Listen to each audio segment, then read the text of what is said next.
زمان سریعتر از اونی که حتی فکرشو بکنی در حال گذره. مودریچ دیگه توی رئال بازی نمیکنه.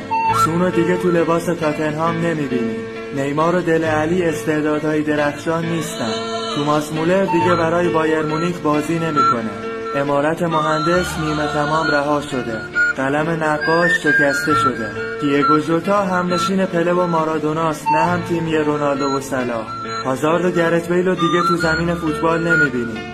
هیچ کدوم از بازیکنایی که باهاشون عاشق فوتبال شدیم بین نامزدهای توپ طلا نیستن. از آخرین تقابل رونالدو و مسی چند سال میگذره و میلان و منچستر دیگه توی لیگ قهرمانان آتیش به پا نمیکنن. دوران طلایی فوتبال به خط پایان رسید. زمان سریعتر از اونی که حتی فکرشو بکنی در حال گذره. مودریچ دیگه توی رئال بازی نمیکنه. سونو دیگه تو لباس تاتنهام نمیبینی. نیمار و دل علی استعدادهای درخشان نیستن. توماس مولر دیگه برای بایر مونیخ بازی نمیکنه. عمارت مهندس نیمه تمام رها شده. قلم نقاش شکسته شده. دیگو ژوتا همنشین پله و مارادوناست، نه هم تیمی رونالدو و صلاح.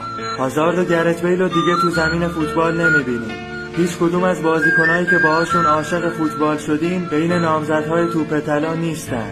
از آخرین تقابل رونالدو و مسی چند سال میگذره و میلان و منچستر دیگه توی لیگ قهرمانان آتیش به پا نمیکنن.